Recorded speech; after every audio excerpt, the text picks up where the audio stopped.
Hello friends, in this tutorial I will explain how to enter the data to the PYML online platform to calculate the required gamma ray shielding parameters for multi-layered shielding enclosures. To explain practically, we take the example of double-layered shielding enclosure made from aluminium and lead. For that, we enter the data as follows. Open the interface by typing pymlbgf.pythonanywhere.com in your browser. After that, enter number of layers in the prescribed box as 2 or 2 layer shielding or double layer shielding. Choose the composition and after submitting, choose the composition type, that is elemental or compound composition. Click on submit. Star has been marked for optional inputs. User can skip the lines start with a star in the superscript. Choose the energy range from a list of 3 ranges and choose the empirical formula from the list of 5 formulae for calculating double layer build-up factor, that is BLEUF. Then select yes if you want to plot graphs for some of the calculated gamma ray shielding parameters, that is GSP. Else no. Now enter the composition of first layer of the enclosure. It means while moving away from the source towards the detector, the material which comes first is termed as first layer and so on. So let it be, in our example, aluminum. So for aluminum, density is 2.7 gram per centimeter cube. Enter its symbol, that is Al, and atomicity, that is 1. Now composition of second layer material. Suppose second layer material in our case is lead. Then enter its density. First enter its density, that is 11.34 gram per cc. It's a symbol, that is Pb.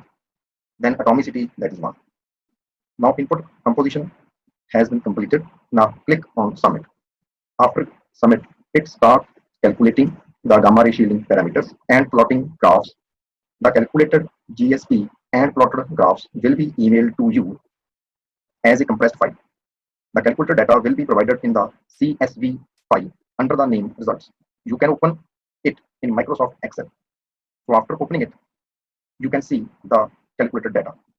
It takes some time to calculate the data. The calculation time depends on the number of layers and energy range selected by you. So in double layer shielding, it takes maximum time as it calculates the gamma ray shielding parameters for both type of orientations, that is low Z followed by high Z and high Z followed by low Z. Now the calculations are completed and email has been sent to you. Check your account, email account. The folder contain named results contains these 3 folders. So click on this results file. You see at the top the abbreviations are given, and after that for first layer shielding, first layer shield, the gamma ray shielding parameters are listed in the tabular form. After that second layer, that is lead, all the gamma ray shielding parameters are given in the tabular form. Then double layer exposure build-up factor.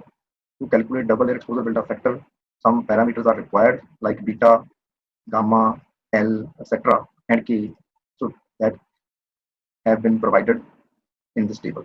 At last, at the bottom of this table, you will see the calculated values of double layer exposure build-up factor and double layer energy absorption build-up factor in both orientations, that is low Z followed by high Z and high Z followed by low Z. So these are the double layer energy absorption build-up factor.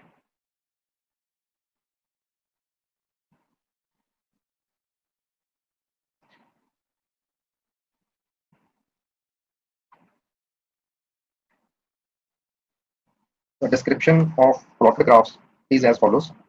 It plot various types of graphs, that is build-up factor versus energy, 3D graph of build-up factor versus energy and mean free path, parameter of attenuation coefficients versus energy. So the description of graph is described with the help of this table. So this for double layer shielding, that is n is equal to 2, it plots these 11 type of graphs. EBF for exposure buildup factor versus thickness, and thickness is in centimeter. 1 followed by 2, that is first layer followed by second layer. And the first layer in our case is aluminum and second is lead. So this is the exposure buildup factor versus thickness graph in which aluminum is followed by lead. And this is the reverse of that. And gamma ray shielding factor versus thickness. Layer 1 complete graphs of layer 1 means homogeneous shield of aluminum, and layer 2 homogeneous shield of lead. Then parameter plots for double layer energy absorption buildup factor for first layer followed by second, and similarly double layer energy absorption buildup factor for second layer followed by first. That means lead followed by aluminum. Similarly, double layer exposure buildup factor of aluminum followed by lead and lead followed by aluminum. So number of plots or number of graphs. So for the three energy range, that is 0.1 to 15 MeV and 0.015 to 15 MeV, and custom energy, we choose custom energy as single energy, that is 0.662 mega electron volt. So for the single energy, it plot one graph for each, 6 graph for single layer material for first layer and second layer each, parameter plots, 5 parameter plots, and 2 plot for each of the double layer EBF, aluminum followed by lead and lead followed by aluminum case, and same 2 graph for each for exposure buildup factor. You can see all the graphs one by one. So click on this. So this is the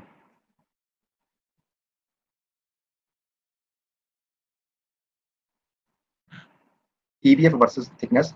So thickness is in centimeter. So it automatically converts the thickness. So we choose the thickness as in mean free path at the starting. So when we enter here on the next page of the interface after selecting composition, it shows the enter maximum value of optical thickness, that is OT, in mean free path for single layer. So by default it is 40. So the platform convert the optical thickness from mean free path to linear thickness in centimeter and divide it thickness corresponding to 40 mean free path into equal 10 intervals. And these intervals are given here. So thickness versus EBF.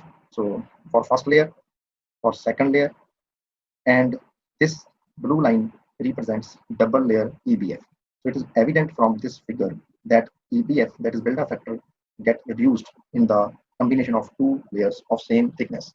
So as a result, double layer shielding is better than single layer shielding. Now for second graph, similar, this is EBF, 2 followed by 1 in 2 followed by 1 case. So this is the second graph. So in this case, that is 2 followed by 1 means lead followed by aluminum. So in this case, the behavior is different. The double layer shielding buildup factor is less in up to 30 centimeter. After that, it got increased, and green is for second layer, 2 followed by 1. This is 2 followed by 1, that is lead followed by aluminum, and this is for lead. So that means lead in itself is, as a homogeneous shield, is better if we use it in thicker shield for 0.662 MeV. Now go to the same table, aluminum case. Now for homogeneous shield, there are 6 plots for one energy, that is E versus EBF. Okay, we can see one by one. This is E versus EABF graph. So in this case, you see only 2 dots are there. So as we have chosen only single energy, that is 0.662 MeV, that is why there are only 2 points are there. So this is K parameter for exposure versus thickness, and log of buildup factor, log of energy, and thickness in centimeters. So layer 1, layer 2, and the partial attenuation parameters versus energy. Blue ligand for Compton, orange for photoelectric, green for pair production, and maroon for mass attenuation coefficient.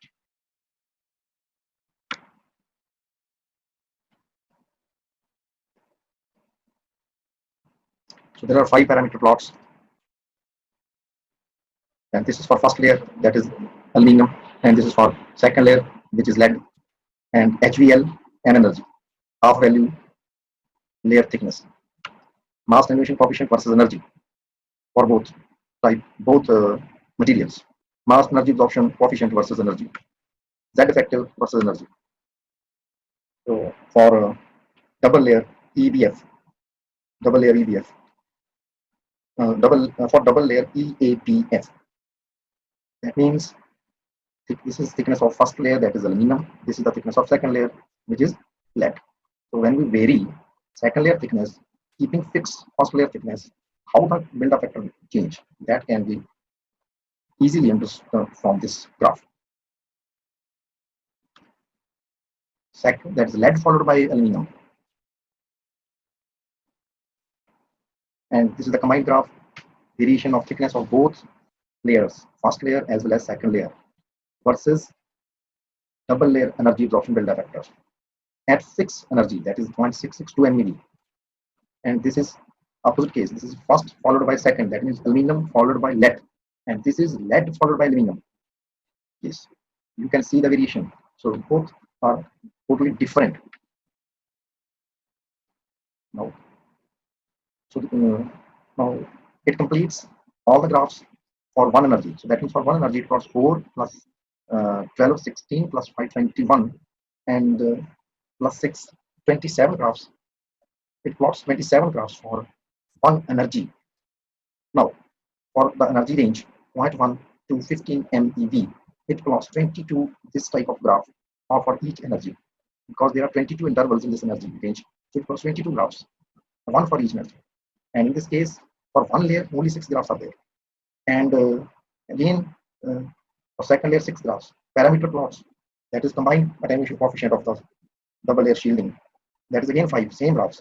But for here, for 2 graphs, but that is one graph for each energy, that's 22. And the last graph is the combined graph, that is 3D graph. So there are 23 graphs here. So we can see 23 plus 23, 46 graphs for double layer EABF and 46 graphs for double layer EBF. So I will show you 46 graphs for double layer EBF.